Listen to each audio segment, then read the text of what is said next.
Have you ever wondered why some small businesses seem to thrive against all odds, while so many others just don't make it? It's a question that keeps a lot of entrepreneurs up at night. Well, today, we're going to dig into some really surprising data to uncover the real ingredients for survival. Okay, let's start with a number that's pretty hard to wrap your head around. During the pandemic, an estimated 30 million, 30 times million, small and micro businesses in Indonesia went bankrupt. I mean, that's not just a market shift, that's a massive crisis that wiped out livelihoods on a scale that's almost unimaginable. So when you're facing an economic storm of that magnitude, how did anyone manage to survive? What was the secret sauce for the ones who actually pulled through?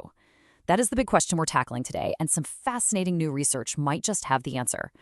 So, a group of researchers in Indonesia decided they needed to get to the bottom of this. They ran a really detailed study of 285 micro-entrepreneurs to figure out, what really separated the businesses that were doing well from the ones that were just struggling to stay afloat. And the group they looked at is actually really interesting. See, these weren't just any random business owners. They were all part of this unique, nonprofit microfinance program. And get this, it gives them financing without needing any collateral or even profit sharing. So you've got this really specific, supportive environment to study.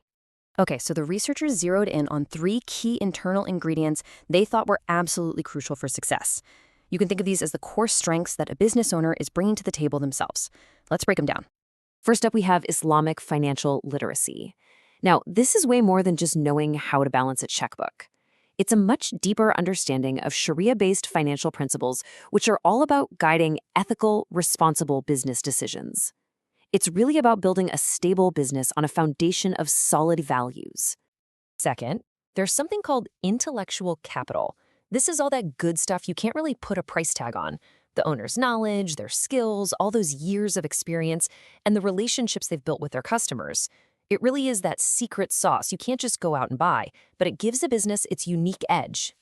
And third, of course, is working capital. This one's the most straightforward. It's the actual cash you have on hand for all the day-to-day stuff, buying inventory, paying your suppliers, and just managing your cash flow. It's literally the gas in the tank that keeps the engine humming day in and day out. So those are the things the business owner controls. But what about help from the outside? The researchers also really wanted to know how government policy, which, is supposed to help these businesses, actually fits into this whole puzzle. So, according to the research, government support usually plays 3 main roles.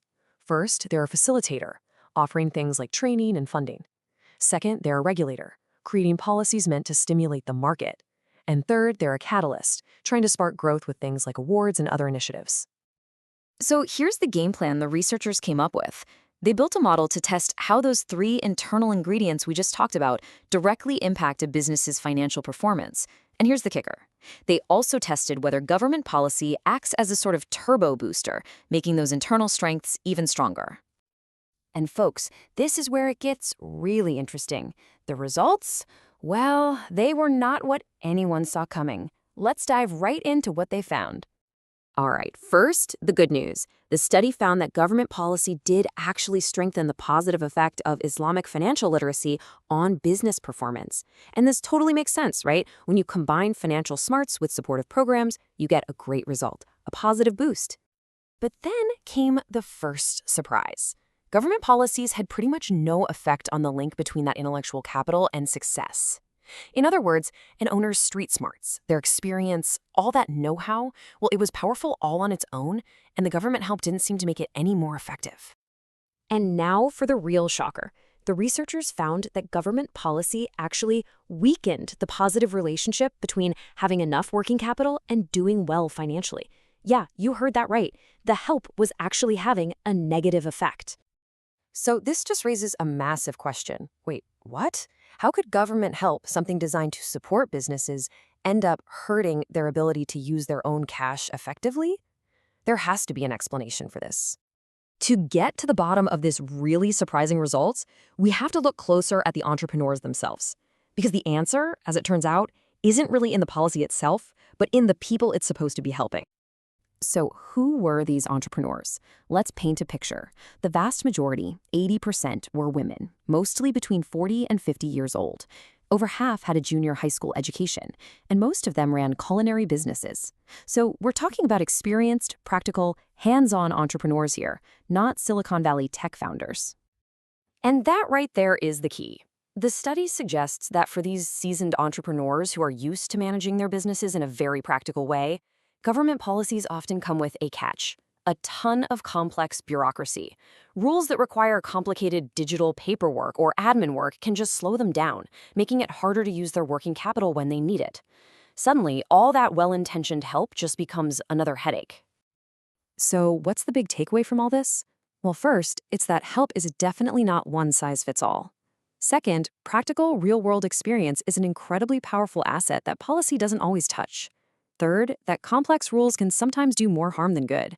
And maybe most importantly, any support has to be designed for the actual people it's meant to serve.